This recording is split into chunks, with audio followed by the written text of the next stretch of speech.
E é hora da entrevista do dia com Denise Campos de Toledo. É um ano da guerra na Ucrânia e é sobre isso que eu converso agora com Manuel Furriela, que é professor de Direito Internacional da FMU. Professor Furriela, boa noite. Boa noite, agradeço o convite. Temos aqui um dia infeliz, né? Completando um ano de um conflito que parecia que ia durar 2 semanas. É exatamente, eu acho que é uma das grandes surpresas em relação a essa guerra, é isso. Não é, na verdade, a invasão da Rússia, né? Porque não é exatamente uma guerra, porque a Ucrânia se defendeu da ofensiva russa. Mas de início se imaginava que a Ucrânia não teria força para combater, enfrentar uma das grandes potências globais, não é? Em termos de armamento. E a Rússia teve uma ofensiva pesada de início, chegou a ocupar quase 1/3 do território, mas com a ofensiva, até com o apoio dos países da OTAN, ela teve de recuar. Ela chegou a anunciar a anexação de alguns territórios, mas ela não conseguiu sequer Donbass, né, que tem separatistas mesmo. Como é que o senhor vê essa resistência toda, a mobilização da OTAN? A gente vê a guerra restrita à Ucrânia até para que não haja justificativa para a entrada de outros países, nos países europeus de fato, mas tem uma participação efetiva. O G7, por exemplo, anunciou hoje 39 bilhões de dólares de ajuda adicional à Ucrânia neste ano. E tem armamento sendo enviado, tanques, a logística, né? Um apoio meio que disfarçado, mas que a Rússia sabe que existe. O senhor acha que essa guerra tem alguma condição de pacificação? Vai até que ponto? Bom, realmente não há nenhuma chance, nenhuma perspectiva, né? Nós tivemos 3 etapas. A primeira etapa que você mencionou, quando a Rússia invadiu, ela acreditava que por haver ali um presidente novato, todo mundo sabe que o Zelensky era um ator, né? Um presidente com pouca habilidade política e um país também que não faz frente em termos militares à poderosa Rússia, até porque só os Estados Unidos podem fazer frente à Rússia, tecnicamente falando, que em poucos dias eles iam derrubar o Zelensky, iam tomar o país e subjugar a Ucrânia aos seus interesses. Então esse era o plano inicial. Isso não aconteceu. Por quê? A população ucraniana, que rejeita uma interferência externa e que está propensa a um desenvolvimento via União Europeia, começou a resistir. E o governo que parecia tão fraco se mostrou resiliente. Então, o presidente Zelensky se mostrou uma grande liderança para aquele momento, ao contrário de todo tipo de cenário que se imaginava. Aquilo não aconteceu. Tivemos uma segunda etapa, aí sim, onde havia chance de haver um acordo, ali mais ou menos no primeiro mês do conflito. A Rússia já disposta a aceitar que a Ucrânia fizesse aquilo que a Finlândia fez com ela no século XX. O quê? Que ela ficasse um país neutro. Não entrasse na OTAN, não entrasse na União Europeia, permanecendo independente, mas neutro. E a Ucrânia não aceitou isso. Fortalecida que estava, inclusive pelas sanções internacionais inéditas, isso não aconteceu. Aí entramos na terceira etapa e onde estamos agora e que é difícil sair.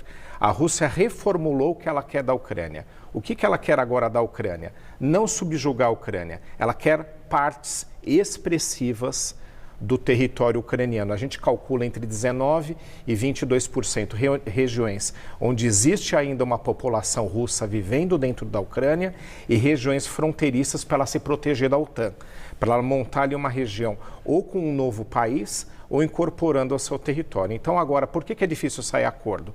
Como é que a Ucrânia vai aceitar um acordo onde ela tem que ceder parte, aliás, grande parte do seu território? É o único termo que a Rússia diz que faria com que ela fizesse um acordo, uma composição com a Ucrânia. A gente está numa nova lógica para a Rússia e essa nova lógica não permite com que saia acordo. A gente não tem nenhuma perspectiva de paz no momento. E a Rússia não pode ceder simplesmente, porque aí tem a posição política de Putin também, internamente, que ele colocou a versão de que é um combate ao nazismo, né, que estaria na Ucrânia, que eles querem também desmilitarizar o país. Então, para ele, o recuo também fica difícil. E tem um jogo de forças que eu queria a sua análise em relação aos países da OTAN, né, a participação muito forte também dos Estados Unidos. A China defende a pacificação, né, tem se posicionado dessa forma na ONU, mas não exige a saída da Rússia do território ucraniano.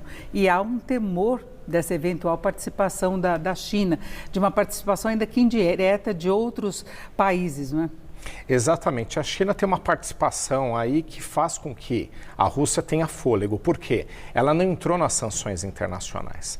Todas as grandes economias do mundo, aí mencionando Estados Unidos, Canadá, Europa, União Europeia, Japão, todos estão aplicando sanções pesadíssimas em relação à Rússia. A China não está. A China é a segunda principal economia do mundo, como todos sabemos, e uma das que tem mais, ou trabalha mais em comércio internacional. Ao não aplicar sanções à Rússia, e aliás aproveitando também para comprar recursos naturais a preços mais baixos, ela alimenta a Rússia em relação à guerra. Então, ela já dá esse apoio. E a Rússia sofreu menos as consequências das sanções dos países europeus e Estados Unidos, de todos Exatamente. esses. Não teve o impacto que se imaginava também. Exatamente. E alguns serviços de inteligência, agora há 10 dias atrás, identificaram que a China estaria propensa a vender armas estratégicas para a Rússia poder usar no conflito. Ou seja, já seria um outro tipo de apoio, um outro tipo de participação. E a gente tem outros atores entrando. A Coreia do Norte, também os serviços de inteligência indicam que ela está transacionando armamentos, principalmente munição, para a Rússia. Então você mexeu totalmente com essa lógica. Então a China se beneficia porque ela recebe agora, né, à sua disposição os recursos naturais da Rússia. Então a gente acha que a Rússia e a China eram aliados, há muitos anos não são, agora se tornaram. Agora, enquanto essa ideia do presidente Lula de tentar promover uma mediação com a participação dos países não diretamente envolvidos, que não aplicaram sanções, por exemplo, essa é uma cobrança que a Ucrânia faz em relação ao Brasil, mas o Brasil, desde a época do governo Bolsonaro, teve a preocupação de não ter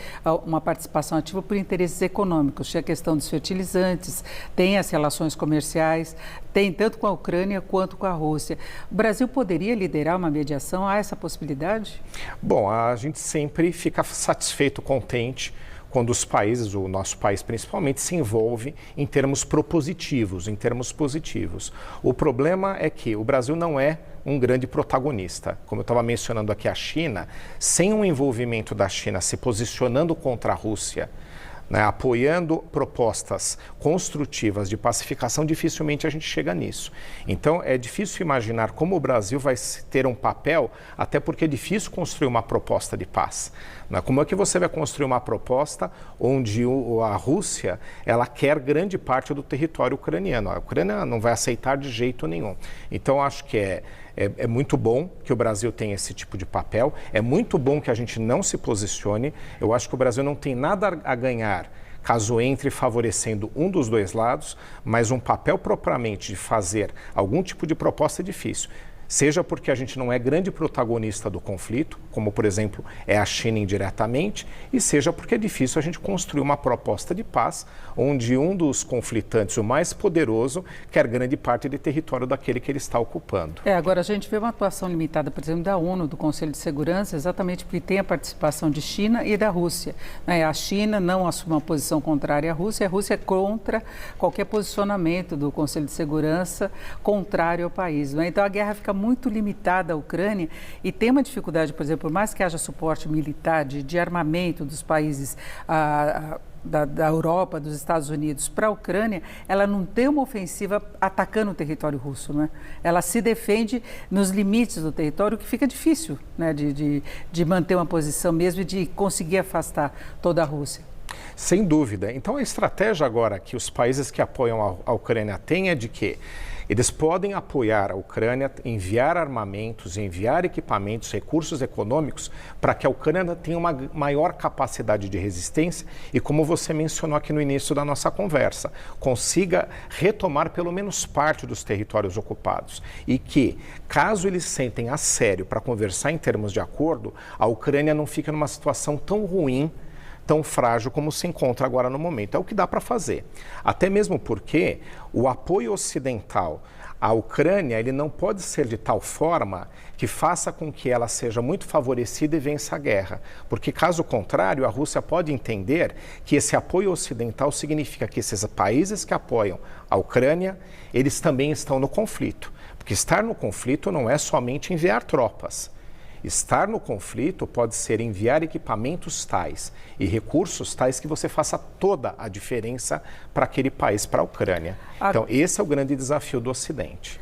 Agora, em relação a essa disputa toda, como fica a situação das grandes potências? Há um embate também entre China e Estados Unidos e tem o conflito na região. Isso pode ter desdobramentos maiores e Putin rompeu o acordo nuclear com os Estados Unidos, o último que ainda estava em vigor. Isso é o que? Um jogo de cena ou pode ter desdobramentos? Bom, não é de hoje que a Rússia ela informa ao mundo todo que ela tem 5.000 ogivas nucleares. Só ela e os Estados Unidos têm essa quantidade, não é?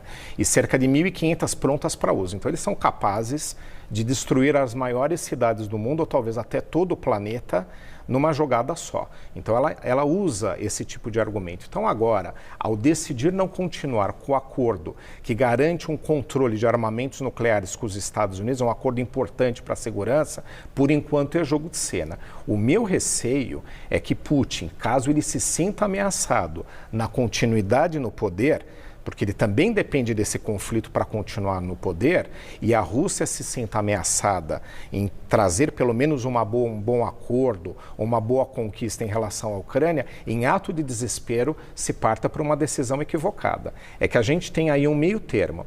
Essas armas nucleares que a gente mencionou são as convencionais, de alto poder de destruição, muito mais do que aquelas que a gente viu em Hiroshima e Nagasaki, no Japão, na Segunda Guerra Mundial. Mas existem as armas nucleares táticas. São armas nucleares de menor poder destrutivo. Então, talvez a Rússia, num ato de desespero, ainda use um desses indesejados armamentos. Mas a gente tem aí ainda um longo caminho para a gente acreditar que há um risco de uma terceira guerra mundial ou utilização de armas nucleares convencionais, mesmo com a Rússia tendo saído desse acordo. Perfeito, eu agradeço muito sua participação, Manuel Furriela, que é professor de Direito Internacional da FBU. Uma boa noite. Boa noite. Vocês.